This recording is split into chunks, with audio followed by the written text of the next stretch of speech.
En manchette, aujourd'hui, on parle de l'appui de la municipalité de Lanoraie à la coop santé, ainsi que du conseil à Sainte-Geneviève-de-Berthier.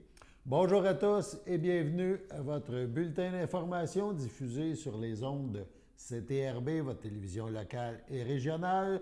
Aujourd'hui, le 23 janvier 2026, Alain Bellumeur, au pupitre. La municipalité de Lanoraie a tenu une assemblée extraordinaire, une séance du conseil extraordinaire, donc hier soir, et le dossier touché, c'est celui de la coop santé. On se transporte à Lanoraie, à l'assemblée. Point 4, coop Lanoraie. Considérant que la coop de Lanoraie vise à héberger des professionnels de la santé et leur offrir des services administratifs, et ce, dans le but que davantage de services soient offerts localement. Considérant que la coop de Lanoraie est en phase de démarrage pour ses activités, considérant que la municipalité juge opportun d'appuyer la coop dans leur mission, en conséquence proposée, appuyée et résolue, que la municipalité confirme son intérêt à mettre à la disposition de la coop de Lanoraie un local d'une superficie d'environ 200 mètres carrés, et ce, sous réserve que la municipalité puisse conclure à sa satisfaction l'acquisition d'une partie privative du deuxième étage de l'édifice situé au 101 chemin de Joliette, lot 6 670 625 cadastre du Québec. Que les conditions exactes relatives à l'occupation du local devront être négociées avec la coop de Lanoraie et être approuvées par le conseil municipal. Avant de passer au vote, comme je fais, comme c'est la coutume, je laisse les gens, avant qu'on passe au vote, poser des questions. Pour que ce soit voté, après ça, les gens arrivent avec des questions, puis c'est voté. Est-ce qu'il y a des gens qui veulent poser des questions par rapport à cette résolution? Ça va? Est-ce que j'ai un proposeur? Je propose. Proposé par Mme Lynne Caron. Est-ce que j'ai un appuyeur? J'appuie. Appuyé par Mme Lucie Ouellette. À ma gauche, ceux qui sont en faveur. D'accord. À ma droite? D'accord. À ma gauche, ceux qui sont contre. Contre. À vous la parole, monsieur. Il n'y a pas de micro. C'est C'est pas grave, je parle quand même assez fort. C'est bon. Je tiens à vous mentionner que j'ai toujours été en accord pour une coopérative depuis le début. Mais ce que je trouve, c'est que cette résolution est précipitée. On passe une résolution pour quelque chose qui va se faire, la rencontre va se faire le 25 pour à savoir où on va aller. C'est quand même un investissement de près d'1 million de dollars. Puis je trouve que c'est l'argent des contribuables. Fait que moi, je pense que je manque d'informations, des clauses, qu'est-ce qui va en être. On dit que ça va être discuté par après, mais j'aimerais bien ça, moi, le savoir avant de dire que oui, je vais en aller soit à la pharmacie ou ben non. Fait que c'est pour ces raisons que je vote. Merci beaucoup. C'est bon. Alors, donc, c'est sur division. La résolution est acceptée sur division. Merci. Questions à la fin comme ça, s'il y a des gens qui ont des questions, c'est possible aussi. Vous êtes déplacés, là, en plein hiver, en tempête, c'est pas de questions. Gênez-vous pas, soyez à l'aise, s'il y a quelque chose ce soir. Oui, allez. Ah, ben non, il n'y a pas de micro pour les. Mais monsieur va. Lynne Prudhomme de la coop santé. Approche-toi un petit peu, approchez-vous, Mme Prudhomme. Vous avez au moins le micro, que vous puissiez être bien saisi par le micro, parce que. Non, mais vous n'êtes pas en direct, là. Ça va être en diffusion. Non, pas de caméra, mais au moins le micro. Alors, je me nomme Lynne Prudhomme de la coop santé Lanoraie. Alors, je prends bien note de votre intérêt de pouvoir acquérir un espace pour le local. Effectivement, comme M. Boisjoli a mentionné, samedi, j'invite les membres en règle à bien vouloir. Dimanche, désolé, on écoute bien, c'est bon. Alors, dimanche à 1h30, au 328 rue Notre-Dame, au Club de l'Âge d'Or de Lanoraie, aura lieu l'Assemblée spéciale des membres où on mettra sur écran 2 options de location qui vont permettre à ce moment-là aux membres de prendre une saine décision. Des points favorables, défavorables de chaque côté. Alors, on espère avoir beaucoup de monde, mais en règle, des membres, je dis bien. Est-ce que quelqu'un qui n'est pas membre peut se présenter? Non, malheureusement, les règlements ne le permettent pas. Est-ce qu'il peut devenir membre avant de se présenter? Le matin, le jour des membres. Et c'est quoi le coût pour devenir membre? C'est toujours 100 $ pour la carte de membre, OK. qui donne droit à 8 parts sociales de 10 $, plus 20 $ pour la première année de cotisation annuelle. Parfait. Par la suite, on dépasse. Bien, je vous remercie beaucoup. Merci. On rappelle donc cette assemblée spéciale de la coop santé à Lanoraie dimanche. et seuls les membres auront droit de vote. On poursuit maintenant avec des activités et des événements liés au conseil municipal à Sainte-Geneviève de Berthier. Plusieurs points lors de la dernière séance, la séance du mois de janvier, séance régulière, ont retenu l'attention. Il y a entre autres été question de l'achat d'un camion. En 5.3, l'achat d'un camion Ram ProMaster 2024. On en a parlé lors de la préparation du budget. Les employés de la voirie nous ont demandé, il manque un véhicule, j'appellerais ça un véhicule outil, un véhicule avec le toit surélevé un peu, dans lequel ils vont mettre des tablettes, puis avec les valves les plus communes, puis les outils les plus communs pour aller réparer. Ils partent le matin pour aller faire une réparation, puis ils sont obligés de revenir ici des fois, une fois ou deux, pour venir chercher ce qu'il faut. Fait que ils vont mettre déjà le stock dans cette camionnette-là. Puis ça va aider beaucoup, on va gagner en efficacité. Puis il nous manquait un véhicule aussi. Donc il s'agit de M. Louis-Jean Sarrazin travaillé à 2-3 places pour trouver le véhicule approprié. Puis il l'a trouvé chez Joliette Dodge Chrysler. Les gars ne voulaient pas un véhicule neuf à cause du prix, là, autour de 70 000 75 000. On a trouvé un ProMaster 2500, année 2024, à 50 295. Il a été inspecté par nos employés, puis ils ont dit que c'est un bijou, c'est ce que ça nous prend. Donc, on en a parlé en caucus, puis le conseil est d'accord pour acheter ce camion chez Joliette Dodge Chrysler. C'est 50 295 plus les taxes. Propos. M. Cloutier propose avec M. Christian. D'accord. Tout le monde est d'accord. On poursuit avec d'autres achats. Il était question de mobilier pour les parcs. Ensuite, en loisirs et culture, en 11.1, l'achat de mobilier pour les parcs. Il s'agit d'autoriser la directrice générale adjointe chargée de projet à procéder aux démarches et aux achats nécessaires pour l'aménagement des parcs dans le cadre du programme d'aide aux collectivités rurales, communément appelé le PAC rural. On a reçu la facture de jeux 1000 parcs datée du 15 décembre au montant de 26 320 et la facture de Goéland datée du 16 décembre pour 17 451 et 86 plus les taxes. Il s'agit de payer ces deux factures-là parce qu'il fallait, la reddition de compte, il fallait que ça soit facturé avant le 31 décembre. Et on va recevoir les stocks au printemps parce que ces factures-là sont payées à 80% par le PAC rural, puis la facture de la municipalité, c'est 20%. Les deux ensemble, c'est quelque chose comme 43 000, 44 000. Donc, 80% est payé par le PAC rural. Un proposeur au secondeur. M. Darvaux propose. D'accord. M. Hébert. D'accord. Ouais. Parfait, merci. Et on passe maintenant à un autre sujet, l'achat d'une nouvelle plateforme pour l'informatique. Idée concerto, l'adhésion. Il s'agit de se doter d'une plateforme de conseil sans papier permettant l'amélioration et l'automatisation de certains processus dont les coûts d'achat et d'implantation ont été prévus au budget 2026. On a reçu une offre de la plateforme Idée Concerto au montant de 6 869 plus les taxes pour la première année et 4 592 plus les taxes pour les deux autres années, les années 2023. Donc, pour un contrat d'une durée de 3 ans qui va se terminer le 31 janvier 2029. Il s'agit d'améliorer l'efficacité dans les bureaux. Madame nous a expliqué exactement ce que c'en était, puis le conseil était unanime à améliorer le travail clérical dans le bureau. Propos. M. Cloutier propose avec M. Langlois. D'accord. Tout le monde est d'accord. Finalement, le salaire des élus municipaux à Sainte-Geneviève de Berthier augmentera-t-il en 2026? Plus de précision. En 5.5, un avis de motion. Et le projet de règlement numéro 805-2026 établissant le traitement des élus municipaux et abrogeant le règlement numéro 805-2025, celui de l'année passée, évidemment. Il s'agit de donner un avis de motion. Qui donne l'avis de motion?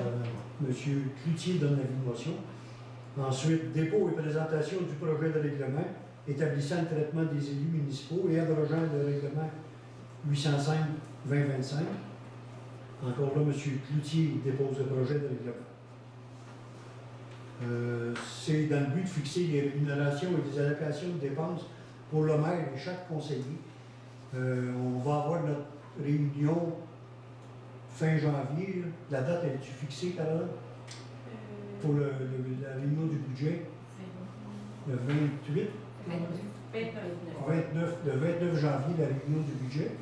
Mais vu qu'on parle de ce règlement-là, on peut le dire d'avance, c'est pour établir le traitement des élus municipaux. Puis cette année, en 2026, nous avons décidé qu'il n'y avait pas d'augmentation pour les élus.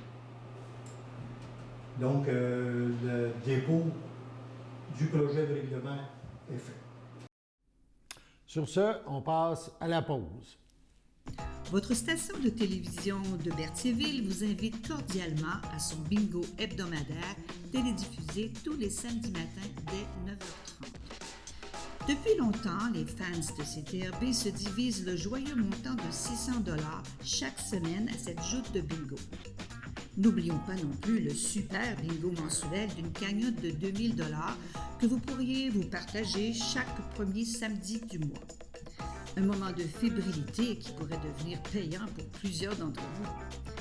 Pour vous procurer ces fameuses cartes de jeu, les dépositaires participants sont à Berthierville, le dépanneur Formule 1, la station-service Armois sur le boulevard Gilles Villeneuve, le marché IGA Extra Famille Mont-d'Or sur la rue Gabrielle Brissette, le marché Métro Boucher sur la rue Notre-Dame et la pharmacie Proxime sur la rue Frontenac. À Saint-Ignace-de-Loyola, le dépanneur Proxy sur la rue de la Traverse, la boucherie Aldo sur le rang Saint-Michel. C'est donc un rendez-vous hebdomadaire chaque samedi matin à 9h30 sur les ondes de CTRB, votre télévision locale et régionale, celle-ci toujours en haute définition. Toute l'équipe de CTRB vous remercie de votre fidélité et vous souhaite bonne chance.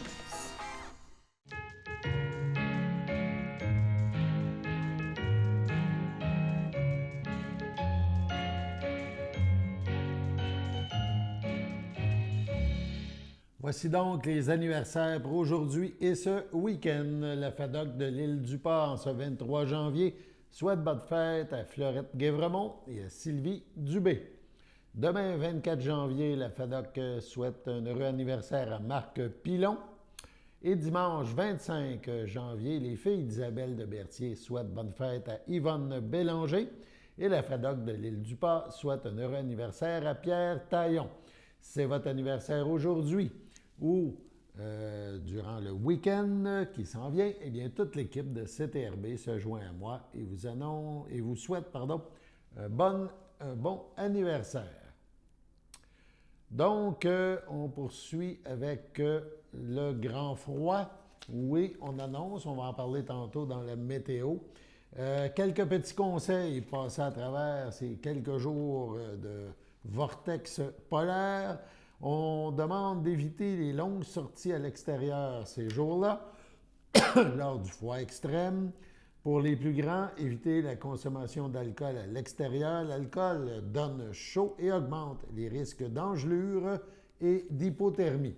Autre conseil, enlevez rapidement vos gants, mitaines, bottes et bas mouillés ou humides. Ce sont les principales causes d'engelure. Donc, préférez les bottes doublées imperméabilisées qui ne serrent pas trop vos pieds. Également, on vous invite à bouger. Cela aide à rester au chaud. Si vous demeurez longtemps à l'extérieur, il est important de planifier des pauses dans des endroits chauds à l'abri du vent. Une boisson chaude peut aussi aider à conserver sa chaleur. Finalement, dernier petit conseil, assurez-vous que vos enfants portent des gants, des mitaines, des chapeaux, cache-cou, bottes et habits d'extérieur. Ces vêtements doivent être chauds et secs, adaptés aux conditions météo. Donc, dans les prochains jours, on fait attention et on essaie de se garder au chaud. On poursuit maintenant avec le Service de police du Québec qui, en collaboration avec la Fédération des clubs de motoneige du Québec, la FCMQ, et le Service de police de la ville de Saguenay intensifieront, nous dit-on, leurs interventions ce week-end, les 24 et 25 janvier prochains, dans le cadre de l'opération nationale concertée ciblant les motoneigistes ayant un comportement pouvant compromettre leur sécurité, et celle des autres usagers. Les policiers et les agents de surveillance des sentiers de la FCMQ réaliseront donc diverses interventions, que ce soit dans les sentiers ou à la croisement avec un chemin public, et veilleront à la conformité de l'arrimage des équipements lors de leur transport sur les routes du Québec. Tous appliqueront, selon la situation, les différentes lois et règlements visant les motoneiges, que ce soit en vertu de la loi sur les véhicules hors route, du Code de la sécurité routière ou encore du Code criminel. Une campagne de sensibilisation est déployée dans les différentes plateformes de médias sociaux des organisations policières afin de rappeler aux usagers de motoneige l'importance de respecter les lois en vigueur et d'adopter des comportements prudents en tout temps.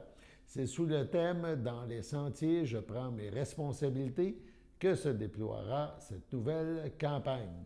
Quelques conseils de sécurité justement. On vous demande d'éviter de partir seul en randonnée et avertissez toujours un proche de l'itinéraire prévu. Avant de partir en randonnée, planifiez celle-ci et informez-vous de l'état du réseau. Respectez la signalisation, ajustez votre vitesse en fonction des conditions des sentiers. Il faut aussi maintenir une distance sécuritaire entre votre motoneige, votre véhicule et celui qui vous précède. Maintenez allumés les phares, le ou les phares blancs de votre véhicule ainsi que les feux de position rouge à l'arrière. On vous invite à traverser les chemins publics aux endroits où la signalisation l'autorise. Maintenez la droite en tout temps. Portez toujours votre casque et des lunettes de sécurité si le casque n'a pas de visière. Respectez les propriétés privées en vous assurant d'avoir l'autorisation du propriétaire pour y circuler ou demeurer dans les sentiers. Bref, on n'oublie pas non plus la capacité de conduite affaiblie par l'alcool, la drogue ou une combinaison des deux, et la vitesse. Ces items sont bien sûr les principales causes de collisions mortelles à motoneige. Bref, on vous invite à prendre vos responsabilités. Rappelons qu'aucun motoneigiste n'avait perdu la vie à l'occasion de l'édition 2025 de la présente opération nationale concertée. On termine avec un petit rappel ou une mention. Il y aura course sur glace à Lavaltrie dimanche le 25 janvier. C'est la première manche de la triple couronne du side-by-side sur glace. Donc, c'est un rendez-vous à Lavaltrie pour les amateurs de vitesse. Le début des courses, 10h30 le matin. Sur ce, on passe à la pause.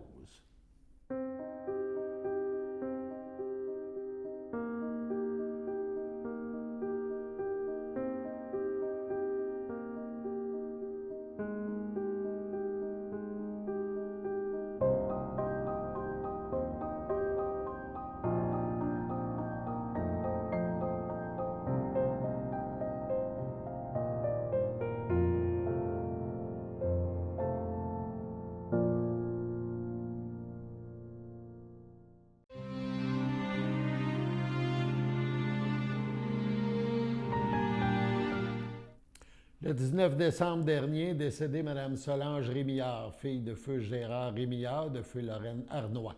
Mme Rémillard laisse dans le deuil ses fils Sylvain, Brigitte Carrier et Danny. Ses frères et sœurs, Claude, Francine, Alain et Diane, Jacques Lebeau. Ses petits-enfants, Christian, Xavier, Guillaume et Laurent. Son arrière-petite-fille, Asiana. Ses neveux et nièces, Martine, Éric, Marco. Julie, Marie-Josée, Marie-Claude. Roch et Maryse, Annie, Jacques, Marilyn, Pierre-Luc, Hugo, Patrick et Magali, sa tante Muriel, sa cousine Yolande, Maurice Marchand, ainsi que tous ses amis et connaissances. La famille tient à remercier le personnel de l'unité des soins palliatifs de l'hôpital Maisonneuve-Rosemont pour les excellents efforts faits afin de rendre les derniers jours de Mme Solange des plus confortables possibles. Vous êtes attendu au complexe funéraire Efterio à Berthierville, rue Notre-Dame, samedi 24 janvier dès 13h. Une liturgie de la parole suivra à la chapelle du complexe à 15h. Mme Rémillard reposera ensuite au columbarium du complexe. Au CHSLD Saint-Antoine de Padoue, le 6 janvier dernier, à 93 ans, est décédée Mme Lucette Pagé, épouse de feu Pierre-Paul Ducharme, demeurant à Repentigny, native de Berthierville. Elle laisse dans le deuil ses filles, Christine Ducharme, Annick Ducharme, Ricardo Sartosini, sa fille de cœur Catou, ses frères et ses belles-sœurs, Jacques Pagé, feu Pierrette Lambert, Alain Pagé, Louise Zampini, Marielle Comartin, feu Claude Pagé, Muriel Soulière, feu André Pagé, ainsi que plusieurs neveux, nièces, autres parents et amis. La famille vous accueillera dimanche 25 janvier dès 12h30 au complexe funéraire Efterio, 741 Notre-Dame à Berthierville. Suivra une liturgie à la chapelle du complexe à 15h30. Mme Pagé sera inhumée au cimetière de Berthierville à une date ultérieure.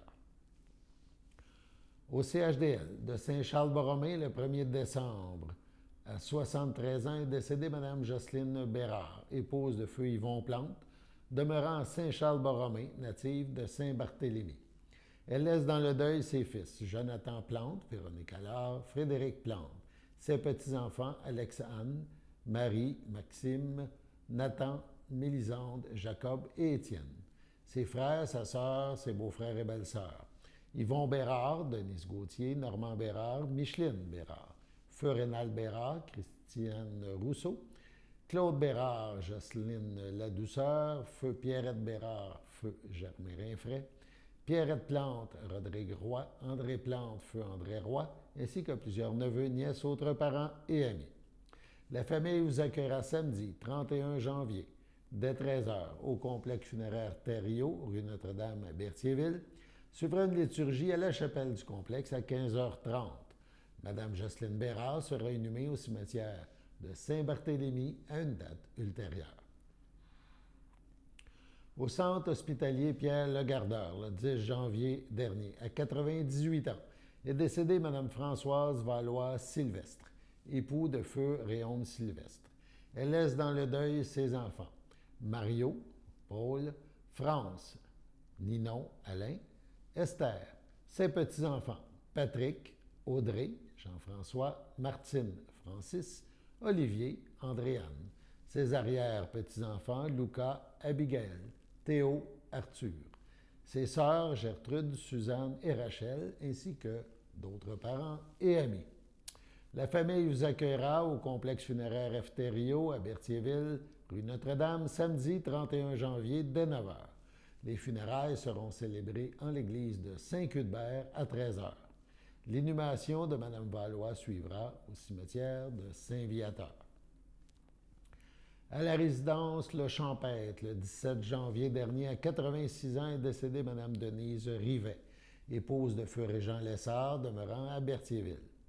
Elle laisse dans le deuil ses frères et sœurs, Fernand Rivet, Muriel Blais, Cécile Rivet, feu Jean-Louis Barthes, feu Monique Rivet, Dolores Rivet, Normand Rivet, France Valois, Lise Rivet, Raymond Pépin, feu Nicole Rivet, feu Marcel Rivet, Fernande Rivet, son beau-frère Denis Grondin, Odette Neveu, ainsi que plusieurs neveux, nièces, autres parents et amis.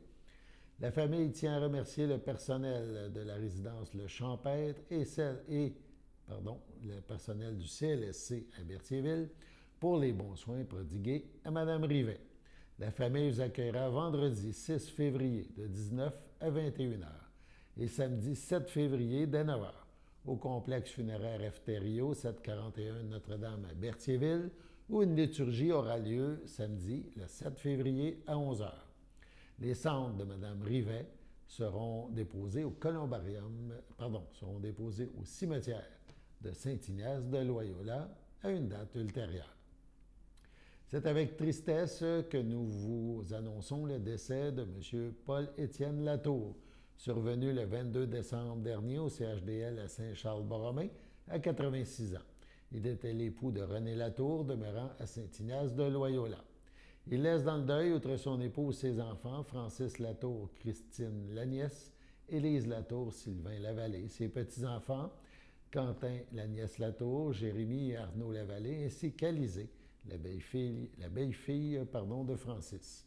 Ses frères et Jean Latour, feu Claire Latour, Jean-Claude Latour, feu Élise Valois, sa conjointe Rita Lépine, feu Jean-Charles Latour, Lise Mondou, Richard Latour, Gaétane Valois, ses beaux-frères et ses belles-sœurs, feu Jean-Combe Latour, Lise Bergeron, Roch Latour, feu Lise Thibault, Martine Latour, Gaston Rochette, feu Christiane Latour et feu Jean-Yves Blanchet, ainsi que plusieurs neveux, nièces, autres parents et amis. La famille vous accueillera samedi 7 février midi au complexe funéraire Thériault à Berthierville. Suivra une liturgie à la chapelle du complexe à 15 h. Sur ce, passons à la météo.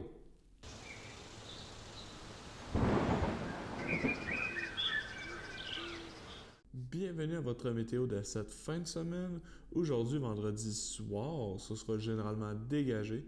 Une température de moins 16, un temps ressenti de moins 26. Vendredi nuit, ce sera dégagé. Une température de moins 25, un temps ressenti de moins 35. Samedi matin, ce sera ensoleillé. Une température de moins 25, un temps ressenti de moins 35. Samedi après-midi, ce sera généralement ensoleillé. Une température de moins 20, un temps ressenti de moins 29. Samedi soir, ce sera dégagé. Une température de moins 24, un temps ressenti de moins 32. Samedi nuit, ce sera un dégagé. Une température de moins 30, un temps ressenti de moins 36. Dimanche matin, ce sera un ciel variable. Une température de moins 29, un temps ressenti de moins 33. Dimanche après-midi, ce sera quelques flocons, une température de moins 20, un temps ressenti de moins 27, moins de 1 cm de neige. Dimanche soir, ce sera de la faible neige, une température de moins 20, un temps ressenti de moins 28, environ 1 à 3 cm de neige. Dimanche nuit, ce sera de la faible neige, une température de moins 19, un temps ressenti de moins 29, environ 1 à 3 cm de neige. Et voilà, c'était tout pour votre météo.